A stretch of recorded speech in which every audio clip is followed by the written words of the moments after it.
2023 का वो साल जिसने पुंछ की बेटियों की वजह से एक अलग पहचान बनाई है। पीरू फकीरों सोफियों संतों की खूबसूरत धरती से मैं हूँ आपका मेजबान आरजे गुरचरण। जैसा कि समीन में अक्सर जिक्र करता हूं कि अगर पुंछ की धरती की बात की जाए, इस जरखेज मट्टी की बात की जाए, तो इसने बड़े बड़े पीरों फकीरों सोफियों संतों को जन्म दिया और साथ ही साथ ऐसी महान हस्तियां जहां पैदा हुई हैं। अगर मैं दीनानाथ रफीक की बात करूं, गुलजारीलाल नंदा की बात करूं, कृष्ण चंद्र की बात करूं, और आवाज की दुनिया के उभरते सितारे सुमित भारद्वाज की बात करूं, या फिर एहसान अस्कर हूं, लियाकत जाफरी हूं, प्रदीप खन्ना हो, और खास करके अगर मैं जिक्र करना चाहूंगा 2023 का, 2023 का वो साल जिसने पुंछ की बेटियों की वजह से एक अलग पहचान बनाई है। मेरी मुराद सबसे पहले जो है वो परसनजीत कौर, जिन्होंने 2023 ही के अंदर यूपीएससी में 11th रैंक लाकर पुंछ का नाम रोशन किया, स्टेट का नाम रोशन किया, माँ बाप का नाम रोशन किया। और उसके साथ साथ 2023 के अंदर ही सरहदी जिला में कहूँगा पुंछ और उसका एक पिछड़ा हुआ गांव जलास, जो कि बिल्कुल बॉर्डर के साथ सटा हुआ है, और वहाँ की एक बेटी जिसका नाम शगुन शर्मा है, जिसने सीडीएस में जो है वो कामयाबी हासिल की और अपने इलाके के साथ साथ अपने माँ बाप का नाम रोशन किया और पूरे जिले का नाम जो है उन्होंने रोशन किया है। आज हम उन्हीं के यहाँ मौजूद हैं और उनसे हम गुफ्तगू करेंगे कि उनको ये मोटिवेशन कैसे मिली, कैसे उनका जो है वो उन्होंने इस तरफ रुजू किया, और किस तरह से वो इस यहाँ पहुँचने में उनको किन किन दुश्वारियों का सामना करना पड़ा। तो शगुन जी, आपने बहुत ही कीमती वक्त रेडियो पीर पंजाल को दिया। सबसे पहले तो रेडियो पीर पंजाल की जानिब से आपको बहुत बहुत मुबारक। बहुत बहुत धन्यवाद आपका। Thank you. तो शगुन जी, हम आपसे ये जानना चाहेंगे कि जोलास की अगर बात की जाए, जिस तरह से मैं पुंछ की बात करता हूँ, तो जोलास की एक अपनी पहचान है। जहाँ पे अगर बात की जाए, डॉक्टर विक्रांत यहाँ से हैं, बिल्कुल। डॉक्टर रवि जी जहाँ से हैं, हाँ जी। उसके बाद आईएफएस गुलशन जी जहाँ से हैं, डॉक्टर राजकुमार यहाँ से हैं, और भी बहुत सारे केएस ऑफिसर यहाँ से निकले हैं, और उनमें शगुन शर्मा का भी नाम शामिल हो गया है। हाँ जी। और सबसे पहले तो मैं आपसे ये जानना चाहूँगा कि शगुन शर्मा की बेसिक एजुकेशन कहाँ से हुई? हाँ जी। देखिए, शुरू किया मैंने 5th क्लास तक एक प्राइवेट एकेडमी से अपनी एजुकेशन ली। उसके बाद मैं गवर्नमेंट स्कूल में शिफ्ट हो गई थी। 8th मैंने गवर्नमेंट मिडल स्कूल जलास से की है। उसके बाद जो 9th 10th है वो मैंने गवर्नमेंट हाई स्कूल जलास से। Then 11th 12th from government higher secondary school Sheesh Mahal Poonch. और उसके बाद जो ग्रेजुएशन हुई है मेरी वो गवर्नमेंट डिग्री कॉलेज पुंछ से। जी जी। तो शगुन जी, आप यूपीएससी की तरफ भी जा सकती थी, डॉक्टर भी बन सकती थी, लेकिन आर्मी को ही क्यों चुना आपने? देखिए, बिल्कुल डॉक्टर भी बन सकती थी, यूपीएससी भी चूज़ कर सकती थी। लेकिन बचपन से ही देखिए मेरा गाँव जो है वो एलओसी के बिल्कुल करीब है। तो मेरा जो बेंट था वो आर्मी का ज़्यादा था। मतलब यहाँ के जो बच्चे हैं वो आर्मी से ज़्यादा जुड़े रहते हैं। तो जो स्कूलिंग के टाइम जो हमारी इंटरेक्शन आर्मी ऑफिसर से रही, उनसे उनसे मिलना, उनने बड़े डिफरेंट टाइम्स पे वो इवेंट्स ऑर्गेनाइज किया करते थे। तो उनके साथ जो हमारा जो इंटरेक्शन रही, उनसे वो इन्फ्लुएंस होके, उनका डिसिप्लिन देख के, तो वो एक मन में कहीं था कि मुझे भी ऐसी ही यही ऑर्गेनाइजेशन ज्वाइन करनी है। तो उसी के लिए मैं मन ही मन मेरा बन गया था कि कहीं ना कहीं से मुझे इसके लिए करना है कुछ ना कुछ। तो बाकी सब भी साथ रखते हुए मैंने इस पे ज़्यादा ध्यान दिया, बिना किसी को भी बताए, और फाइनली मैं सक्सीड हुई। क्या बात है जी। तो आपको मोटिवेशन वहां से मिली हाँ जी। और आपने कामयाबी हासिल की, लेकिन जब आपका नतीजा आया, रिजल्ट आया, तो सबसे पहले किसने आपको इन्फॉर्म किया, और आपने घर में से किसको इन्फॉर्म किया, और आपकी फीलिंग उस वक्त जो है वो क्या थी? हाँ जी। शाम का टाइम था, मैं फ़ोन से कुछ पढ़ ही रही थी और व्हाट्सएप ग्रुप में एक लिस्ट आती है। मैं लिस्ट ओपन कर रही हूँ और देख रही हूँ, मैं गर्ल्स वुमेन वाली सेक्शन में जा रही हूँ, और 10th रैंक जो था वो शगुन शर्मा लिखा हुआ था। और मैं देख रही हूँ शगुन शर्मा ही है, फिर मैं देख रही हूँ कि रोल नंबर भी मेरा ही है या नहीं है, क्योंकि इतने जल्दी विश्वास करना मुश्किल हो जाता है। तो मैंने देखा रोल नंबर भी हाँ मेरा ही है। तो मैंने कुछ ज़्यादा एक्साइटमेंट नहीं दिखाई, मैं जैसी थी वैसी ही हूँ। और फिर मैंने अपने भाई, छोटा भाई है मेरा, उसको कॉल की। और मैंने कहा कि मैंने तुझे व्हाट्सएप पे एक लिस्ट सेंड की है, एक बार उसको चेक करना। कहता अच्छा किसकी लिस्ट है? मैंने कहा देख ले तू खुद एक बार। तो उसने चेक की और वो कहता दीदी कॉन्ग्रेचुलेशंस। लेकिन मम्मा पापा को तब तक मालूम नहीं, नहीं था। बिल्कुल नहीं था। आपका रिजल्ट हो गया है and you qualified the CDS और मेरिट इन हो गए हो आप। उससे कांग्रेचुलेट किया, कह रहा है कि मैं आ रहा हूँ अभी घर, वो पास में ही था इधर। फिर मैं थोड़ी देर रुकी, मेरी मम्मा किचन में थे, तो मैं मम्मा के पास जा रही हूँ और मैंने उनसे कहा कि मम्मा मेरा रिजल्ट हो गया है। और कोई ऐसी एक्साइटमेंट नहीं दिखाई मैंने, नॉर्मली जैसे बात करते हैं वैसे किया। और मम्मा कहते क्या हुआ? तो क्योंकि ये मेरा 6th अटेम्प्ट था, हर बार मैं जाके मम्मा से जब रिजल्ट बताती थी तो यही होता कि नहीं हुआ इस बार।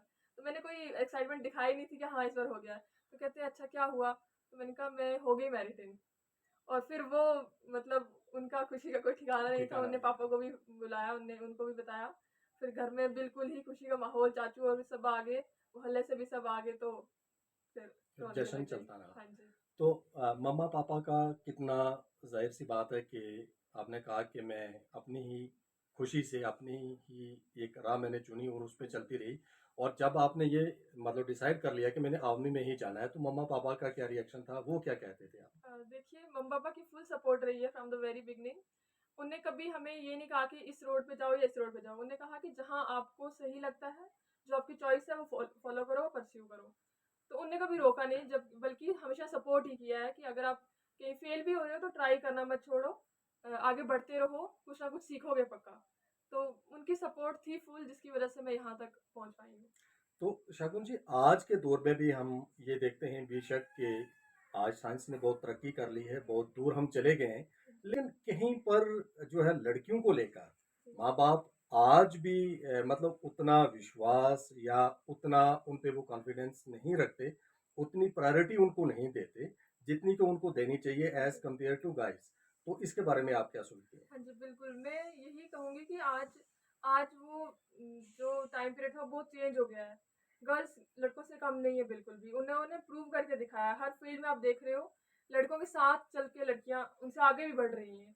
तो ये जो माइंडसेट है, मैं तो कहूँगी अब बहुत हद तक अब लोग आगे आ रहे हैं, वो नैरो माइंडसेट से बाहर आ रहे हैं और लड़कियों को आगे भेज रहे हैं। अभी जहाँ तक थोड़ी लिटरेसी नहीं पहुँची है, जैसे गाँव होते हैं, वो उन लोगों का भी माइंडसेट चेंज होना चाहिए इन एग्जांपल्स को देख के कि लड़कियां हमारी आज किसी फील्ड में पीछे नहीं है। तो मैं ये कहूंगी कि लड़कियों को लड़कों से कभी कम मत समझें, उन्हें मौका दें आगे बढ़ने का, ताकि वो भी अपना जो टैलेंट है वो शो करें और देश के लिए अपना कंट्रीब्यूशन दें। तो आज के दौर में भी अगर देखा जाए तो बहुत सारी बच्चियों को जन्म से पहले ही जो है वो उनको इस दुनिया ये देखने का मौका ही नहीं मिलता, ये हाँ जी। नसीब ही नहीं होती। तो ऐसे लोगों का माइंडसेट क्या रहता है और उनके लिए आप क्या कहना चाहेंगे? देखिए मैं यही कहूंगी कि लड़कियां और लड़कों में कोई डिस्टिंक्शन नहीं होनी चाहिए।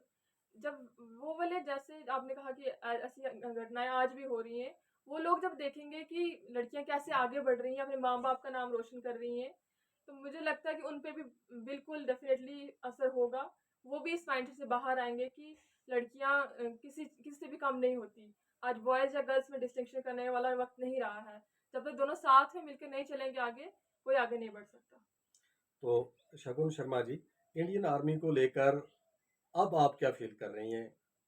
बिल्कुल वही प्राइड फील हो रही है कि I am going to be the part of that that organisation. जी बहुत जी। बहुत फख्र हो रहा है। तो आपने गवर्नमेंट स्कूल से हाँ एजुकेशन जी। हासिल की और आज के दौर में हम देखते हैं कि पेरेंट्स अपने बच्चों पे कोई कसर वो बाकी नहीं रखते हाँ कि जी। उनके बच्चे वहाँ पे पहुँचे जहाँ पर वो नहीं पहुँच बिल्कुल। पाए। उनका सपना होता है कि जो चीज़ हमें नसीब नहीं हुई, अगर हमारे बच्चे वहाँ पे पहुँच जाते हैं तो उनकी कामयाबी मानी जाती है। जी। लेकिन इतना कुछ करने के बावजूद भी आज हमारा यूथ जो है वो एक रियल पाथ से डिरेल हो रहा है। हाँ जी। अगर मैं नशों की बात करूँ बिल्कुल। तो उसमें हमारे जो हैं वो बच्चे हाँ जी। धंसते चले जा रहे हैं और साथ ही साथ डोमेस्टिक वायलेंस की अगर बात की जाए तो वो भी ज़्यादा हो रहा है। हाँ जी। तो वीमेन एम्पावरमेंट को लेकर आप क्या सोचती हैं, क्या समझती हैं आप? देखिए वुमेन एम्पावरमेंट तभी होगी जब आप गर्ल्स को मौका देंगे आगे बढ़ने का। गर्ल्स अगर एजुकेट होंगी, वो अपने लिए कुछ कर पाएंगी। जितना जितना हम गर्ल्स को एम्पावर करेंगे, जितना उनको स्कूल्स में भेजने की कोशिश करेंगे कि वो स्कूल जाके एजुकेशन हासिल करें, ताकि वो इंडिपेंडेंट हो सके।